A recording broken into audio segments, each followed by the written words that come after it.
E3 2018 is finally behind us, well, somewhat in the rearview mirror at least, so let's take a look back at the week that was.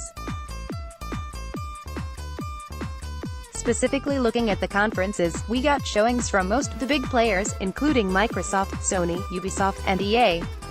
It seems like a lot of people are split on whether these were all good showings or if this was a sort of down year in terms of big reveals and amazing announcements.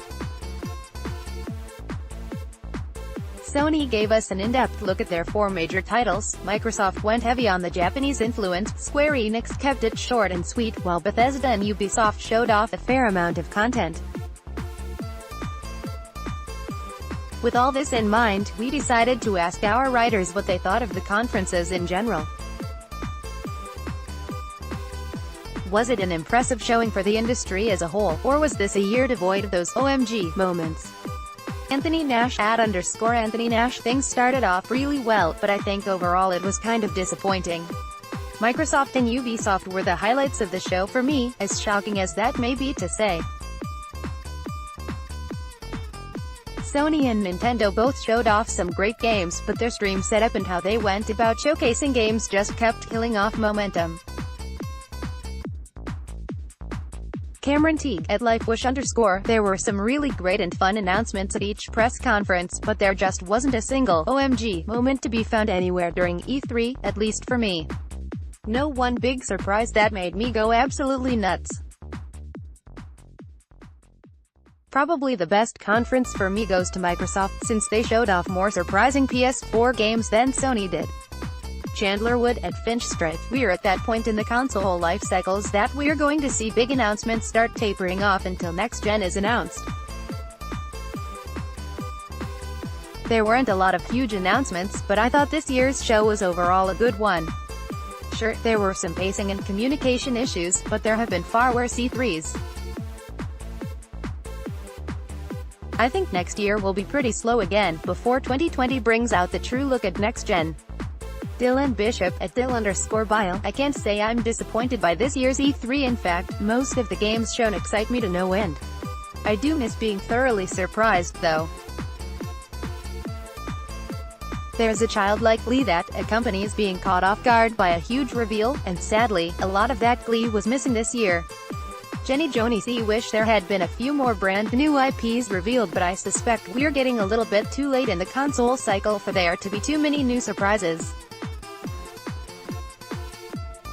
I adored the new Beyond Good and Evil 2 trailer. I want to play that game so much. Carrie Hania @Crunchy Chocobo. Microsoft, Bethesda, and Nintendo, in that order, had the best showcases to me. Sony had a lot of cool trailers, but their presentation was just awful. Lucas White wasn't blown away this year in terms of surprises. There was cool stuff, but nothing I couldn't see coming or out of the ordinary. That said, this has been one of the most satisfying E3s in recent years due to the amount of content I'm actually looking forward to playing. I could fill up a sheet of paper with just the number of titles I want to get my hands on, from Resident Evil 2 to Super Mario Party, from Demon X Machina to Dragon Quest XI and beyond. There's something that wedges into each of my favorite niches, and that almost never happens. Michael Briers @Briers tweets. There were only 2 conferences that I watched in full, Sony and Microsoft, so I'll keep things brief. Microsoft's showcase was really impressive, though I'm a little apprehensive about Ninja Theory being drafted into Microsoft Studios. For Sony, we always knew its briefing would narrow the focus to 4 titles. It was more the pacing and lengthy intermissions that killed off any sense of momentum, particularly for those viewers watching along at home who weren't able to experience the admittedly cool stagecraft as intended. Michael Contreras @T3MPR1X. I'm surprised I actually caught a cold this year at E3. I rarely ever do.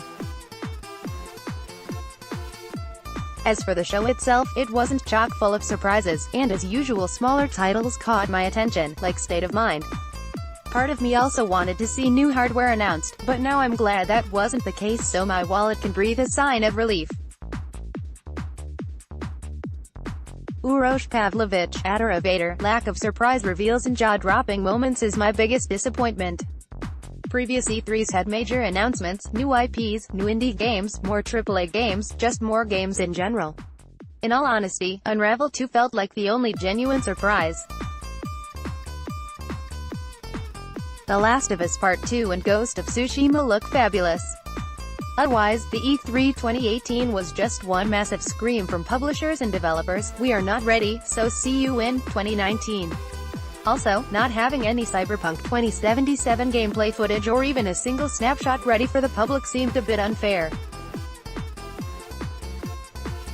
Zarmina Khan, at Zarmina, I think E3 just doesn't excite me anymore. I look forward to the Tokyo Game Show a lot more than E3. That said, Sony's conference this year was pretty average. Microsoft did well. Overall, nothing stood out to me except Cyberpunk 2077's reveal. What do you think of the E3 2018 conferences? Which PSLS staff member does your opinion line up with? Whether we're winding down on this gen or it was just a slower year, another E3 is finally on the books. We're already anticipating what surprises next year may hold. Essential Reading.